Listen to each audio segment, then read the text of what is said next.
ABC Actu. ABC Actu, c'est l'essentiel de l'information. ABC Actu, c'est la politique, l'économie, le social, la culture, la religion, la science, la technologie, le développement et les divers. ABC Actu, l'essentiel de l'information pour vous, FM Prêt.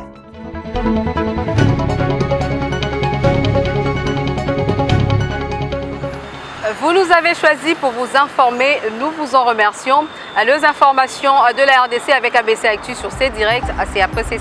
Le chef de l'État Félix-Antoine Tshisekedi a rassuré les élus nationaux de l'Ituri et du Nord Kivu dès la tenue des élections dans leur province et de l'exécution du programme de 145 territoires au cours d'une réunion tenue à la Cité de l'Union africaine. Éléments à suivre dans ce journal. Deux ministres sous les viseurs des élus nationaux, Chérubin Okende sous motion de défiance et Christophe Lutundula qui devra éclairer sur les relations entre la RDC et la République populaire de Chine. Deux détails que vous suivrez au cours de cette session d'information.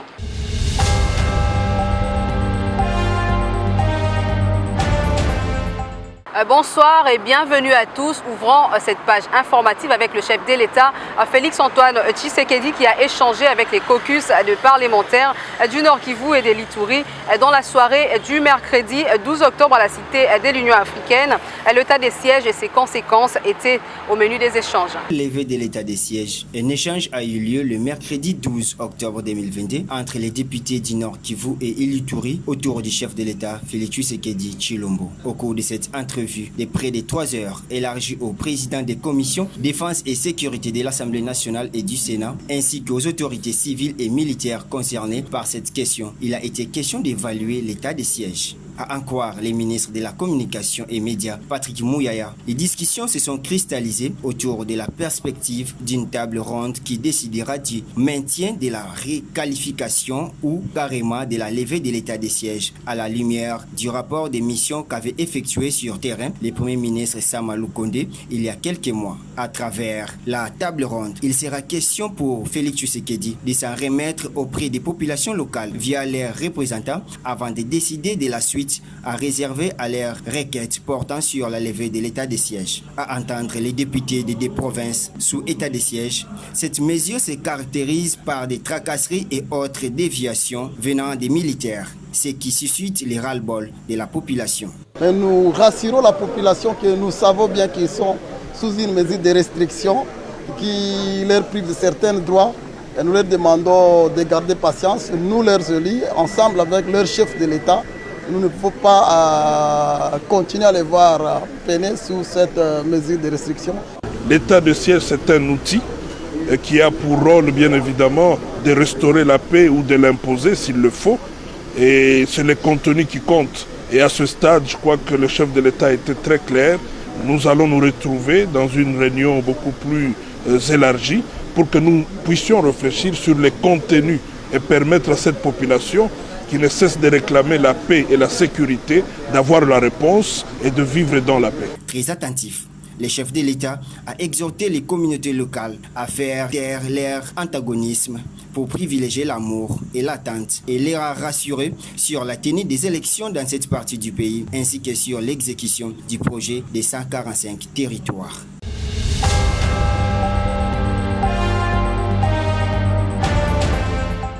Et dans l'actualité également, Christian Chiwewe Songesha succède officiellement à Célestin Mbala à la tête de l'état-major général des forces armées de la RDC. La passation des commandements a eu lieu ce jeudi au camp colonel Kokolo en présence du chef de l'État Félix-Antoine Tshisekedi.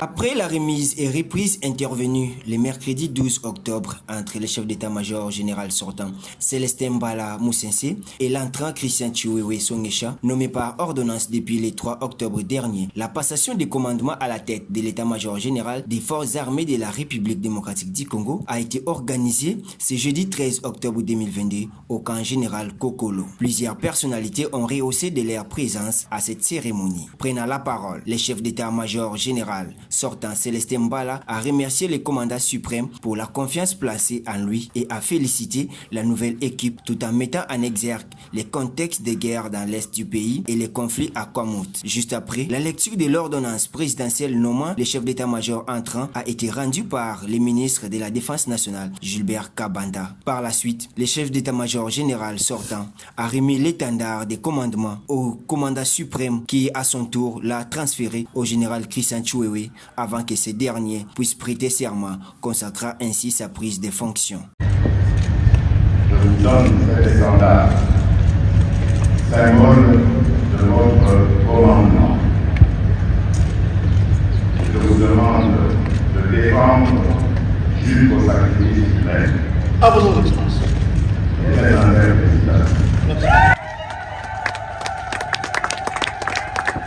C'est par un défilé militaire que s'est clôturée la cérémonie de passation des commandements à la tête de l'état-major général.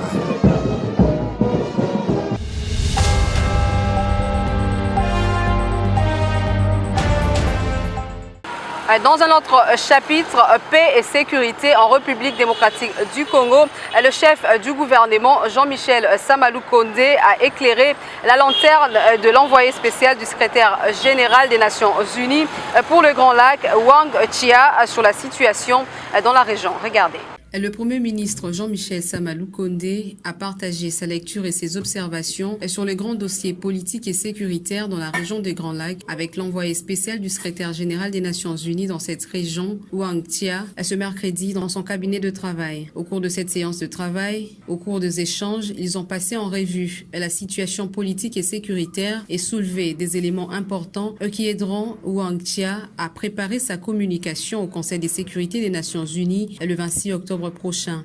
Mes vifs remerciements au Premier ministre qui a bien voulu partager avec nous sa lecture sur la situation politique et sécuritaire dans la région, ses observations sur les grands dossiers de la région des Grands Lacs.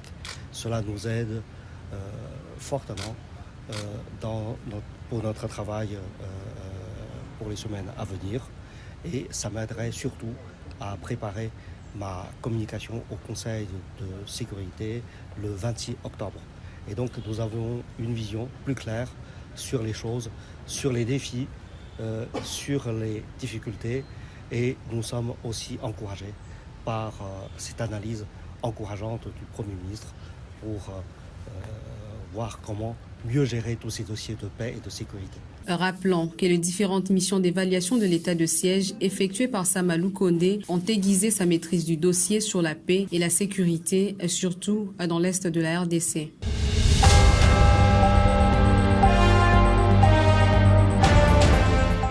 À l'Assemblée nationale, deux ministres sous les viseurs des élus nationaux pour des explications, motion de défiance, puis question orale avec débat. De quoi avoir du pain sur la planche lors des prochaines séances plénières. Christophe Lutundula, ministre des Affaires étrangères, devra répondre sur les relations entre la RDC et la Chine. Chéribin Okende, quant à lui, est sommé de démissionner. Regardez. Au cours de cette session de septembre à la Chambre basse du Parlement, des initiatives et des contrôles parlementaires se succèdent. La dernière en date est celle du député national Eliezer Tamboué, élu de la circonscription de Lukunga, qui a adressé au bureau de cette Chambre du Parlement une question orale avec débat au vice-premier ministre, au ministre des Affaires étrangères, Christophe Lutundula, en rapport avec les relations de la RDC avec la République populaire de Chine. Après dépôt, Eliezer Tamboué s'est livré à la presse. Nous avons en ce jour déposé une question orale avec débat adressée à son Excellence, Monsieur le vice-premier ministre et ministre des Affaires étrangères. En rapport avec nos relations, nous voulons voir clair en ce qui concerne nos relations avec la Chine, parce que ça fait plus de 3 ans aujourd'hui depuis que la Chine nous a fermé les frontières. Les sujets congolais ou les citoyens congolais n'ont pas droit d'aller en Chine, mais eux ont droit de venir chez nous comme ils veulent, quand ils veulent. Ils font tout ce qu'ils veulent faire. Ils peuvent être dans le minerai, vendre les choses, ainsi de suite. Donc, ils sont libres des mouvements chez nous, mais chez eux, on n'a pas accès. Voilà pourquoi nous avons estimé que, par raison de réciprocité, il fallait que le vice-premier ministre, ministre des Affaires étrangères, puisse nous donner des éléments clairs entre nos relations. Sur ces points, il faut noter que cette question est d'intérêt national, et surtout quand on sait qu'aujourd'hui, beaucoup de compatriotes malades et opérateurs économiques sont mis dans l'impossibilité d'exercer leur activité. D'autre part, le ministre du Transport et Voies de Communication, Chérubin Okende, est sous les viseurs des élus nationaux. Une motion de défiance a été déposée au bureau de l'Assemblée nationale par le député Anissé Babanga Mpotiolo, élu de la circonscription électorale d'Inongoville, qui affirme que toutes les conditions sont réunies avec 63 signatures. Il s'agit d'une motion de défiance contre le ministre des Transports, Voies de Communication et Désenclavement, M. Chérubin Okende. Nous sommes venus déposer la motion contre lui, compte tenu de nombreux abus qu'il est en train de commettre dans l'exercice de ses fonctions. Nous sommes décidés, avec les collègues signataires de cette motion, pour déposer une motion afin qu'il quitte définitivement ses ministères. Absolument, toutes les conditions ont été respectées et les signatures ont été toutes acquises. Les détracteurs du ministre Chérubin Okende sont décidés à le faire tomber car pour eux, tout a été fait dans les normes.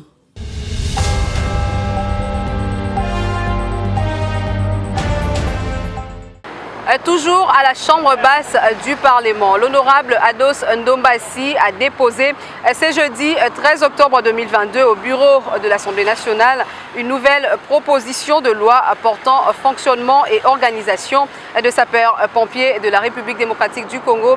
Urbain Kabeï nous en dit plus. Organiser les corps des sapeurs-pompiers en République démocratique du Congo, c'est l'intitulé de la proposition de loi avec débat déposée ce jeudi 13 octobre 2022 au bureau de l'Assemblée nationale par l'honorable Ados Ndombassi. L'élu de Kinshasa l'a fait à travers les guichets du service courrier du président de l'Assemblée nationale car l'accès dans ce bureau lui a été refusé sans motif valable, a-t-il souligné. Je suis très heureux. Aujourd'hui est un grand jour. Comme vous venez de le dire, nous venons de déposer la loi concernant l'organisation et fonctionnement du corps des sapeurs-pompiers en République démocratique du Congo. C'est un grand jour. Vous savez, c'est un corps qui est tellement négligé en RDC. Dans ce pays, plusieurs incendies se déclarent et malheureusement la prise en charge est très médiocre. C'est pour ça que nous pensons qu'il est important d'organiser le corps des sapeurs-pompiers en République démocratique du Congo. Il est inacceptable d'avoir une ville comme Kinshasa, toute une ville qui n'a 9 camions anti-incendie, qui n'a que 9 camions anti-incendie, dont 5 sont en panne. Imaginez-vous que tous ces 4 camions anti-incendie se trouvent dans la Gombe. Et si un incendie se déclare à Massina ou à Maluku, comment on fait avec des embouteillages? C'est pour cela que nous venons avec cette loi qui va organiser le fonctionnement des corps des sapeurs-pompiers en République démocratique du Congo. Et vous voyez, nous sommes accompagnés de milliers de sapeurs-pompiers en RDC.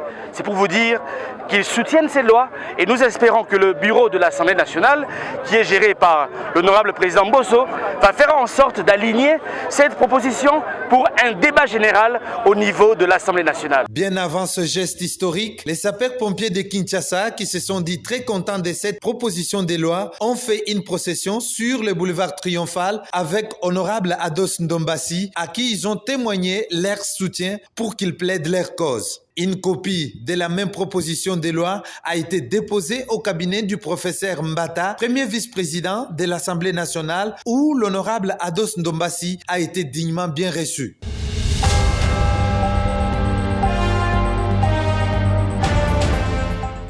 Poursuivons cette session d'information avec Assemble pour la République de Moïse Katumbi Tchapoué qui parle d'un non-événement, la 1e déclaration des députés de Ensemble pour les changements, dit députés progressistes.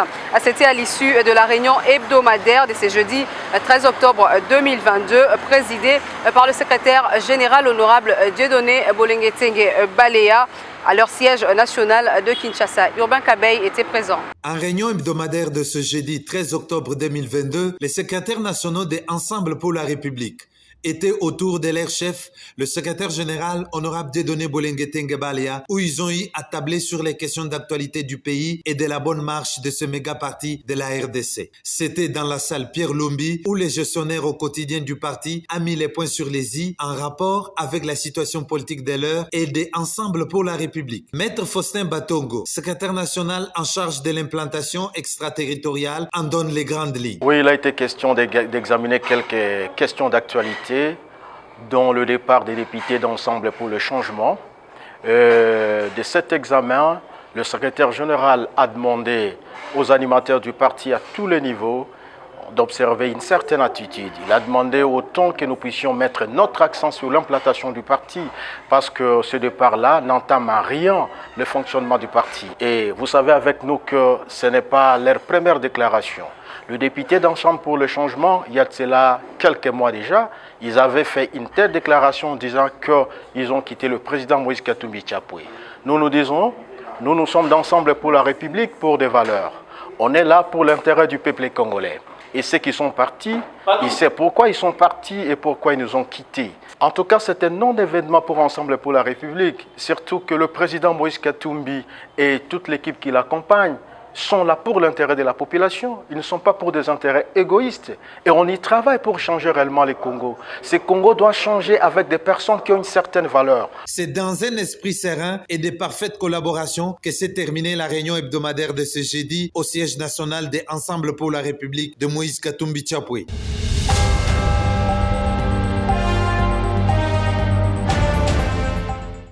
Après avoir participé à la réunion hebdomadaire des secrétaires nationaux des Ensemble pour la République, Jacques Ndala, coordonnateur national de la jeunesse d'Ensemble pour la République JR, éclaire l'opinion publique sur la 1e déclaration des députés des Ensemble pour le changement. On l'écoute.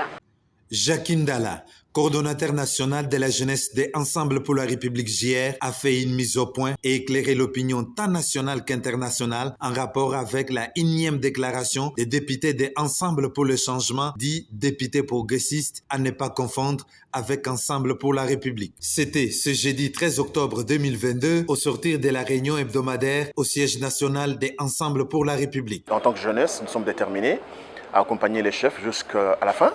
Et la finalité, c'est évidemment l'accompagner jusqu'à avoir le pouvoir par les élections dans ce pays-là. Donc nous soutenons tous ceux qui sont avec nous et nous croyons en ce que nous faisons ensemble. Quant à ceux qui parlent de députés nationaux qui sont partis d'Ensemble, qui ont abandonné Katumbi, je crois qu'il y a une certaine comédie dans ça, quoi. C'est un peu du théâtre. Ça, c'est la deuxième fois qu'ils quittent. On quitte une fois, on va quitter combien de fois? Et j'aimerais ici faire réfléchir à la population congolaise qu'il n'y a pas deux Ensemble pour la République. Ensemble Ensemble pour la République, qui est différent de Ensemble pour le changement, qui est un conglomérat de politiciens congolais qui se sont retrouvés en Afrique du Sud autour de Moïse Katumbi pour soutenir sa candidature s'il l'était, n'est-ce pas, en 2018. Alors comme Katumbi n'a pas eu la chance, empêchée par Kabila, de revenir au pays, ces gens se sont retrouvés à Genève pour soutenir la candidature de Martin Fayulu avec la Mouka. Alors, ce sont ces députés-là qu'on appelle aujourd'hui députés de Ensemble pour le changement, qui viennent chacun de son parti politique. Ils sont d'ailleurs nombreux. Et puis encore en plus, il y en a qui sont déjà partis, qui ont déjà créé leur parti politique. Mais comment ils se réclament toujours d'ensemble? En fait, il y a ici une politique de pouvoir faire croire aux gens que voilà, ceux qui sont avec Katumbi ne le soutiennent pas, ils ne croient plus en lui. Mais nous pensons que bientôt, nous aurons une grande conférence de presse devant les cadres et hauts cadres du parti, et surtout, n'est-ce pas, autour du secrétaire général, pour que l'on voit qu'Ensemble pour la République est une force politique. Ensemble, unie, forte, déterminée, avec une vision 2023. Rappelons que le numéro 1 de la JR, qui réitère son soutien indéfectible à Moïse Katumbi Tchapoué et à son parti Ensemble pour la République, a ainsi demandé à toute la jeunesse de garder espoir et qu'en 2023, qu'on votera Moïse Katumbi Tchapoué, président de la République démocratique du Congo.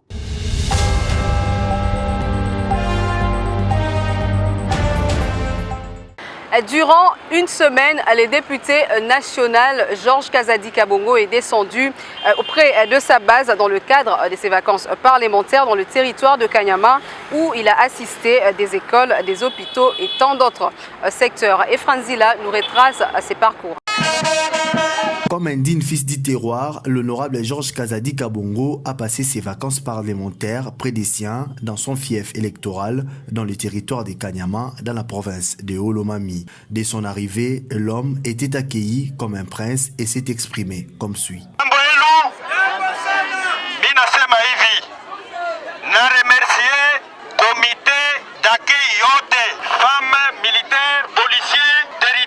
Les partis amis, les églises, batu yote benye tuko nabo hapa, mimi nazania ni makushi ya batu yote biko hapa. Niko hapa, mission yangu ni juu ya kurekorte madoléance yenu yote. Niko à votre disposition. Hakuna hata mtu moya batampeshe juu ya kuniona. Kwenye kama kuko dossier fulani tuko na moya kuresoudre, tuna résoudre. Na remercier ba representant ya ma institution yote ya gouvernement yenye iko hapa territoire ya Kanyama. Accent kabisa. Une descente qui lui a permis de rencontrer des différentes difficultés dont fait face la population de ce coin. Comme un bon élu du peuple, l'honorable Georges Kazadi a notamment dans les villes de Mwabikayembe, Lubamba, Kavimba, Musaka, Kimanda et Kishinde distribué des tôles pour la construction de cette école. Il a aussi contribué à la construction de 2 centres de santé dans les villes de Sakadimbula et Kishinde au bénéfice de la population. À Mwabikayembe, l'honorable Georges Kazadi a donné du matériel dans les centres de santé de la ville, composé de 15 lits, 15 matelas, un équipement complet pour la salle d'opération, un lit gynécologique, des tenues pour le médecin et les infirmiers. Vraiment, nous sommes ravis et joie parce que nous avons reçu un grand lot de tôles. C'est pour cela que nous nous sommes dit nous ne devons pas être ingrats, nous devons d'abord remercier l'honorable de ces grands gestes qu'il a songé pour sa base électorale au niveau de Malikaï. Toujours dans ses œuvres, l'honorable Georges Kazadi a équipé les bureaux du territoire des Kanyama avec de nouveaux matériels. Parti le 29 septembre, l'honorable Georges Kazadi a parcouru plus ou moins 11 sites, notamment Kanyama, Mwadi, Inera, Lubamba, Kavimba, Musaka, Kimanda, Kishinde, Kipanga, Sakadi et Kisamba. Le tout en un temps record d'une semaine et a ravivé le cœur de cette population qui lui fait confiance.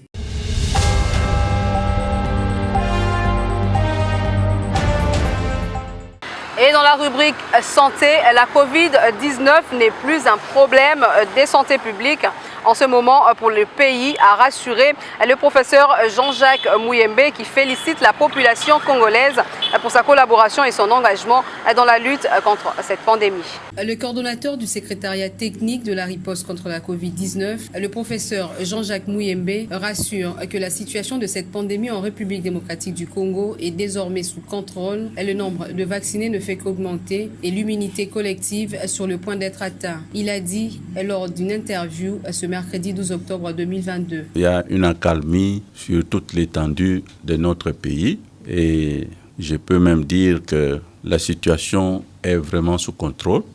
Covid, pour le moment, n'est plus un problème de santé publique, n'est-ce pas, dans notre pays. Et quand vous parlez de la vaccination, c'est également une bonne nouvelle, dans ce sens que le nombre de vaccinés ne fait qu'augmenter. Et donc, la population congolaise a pris conscience de la façon d'éviter, n'est-ce pas, la Covid. Et cet engagement de la population a fait que l'immunité collective dans l'ensemble, n'est-ce pas, de la population est très forte maintenant, ce qui veut dire que le virus circule difficilement. Quant au port de masque, est-il toujours important pour circuler sans attraper les virus? Le professeur s'exprime en ces termes. Le port de masque n'est pas obligatoire. Et quand vous m'avez vu avec les masques, c'est simplement l'expérience nous pousse à faire cela.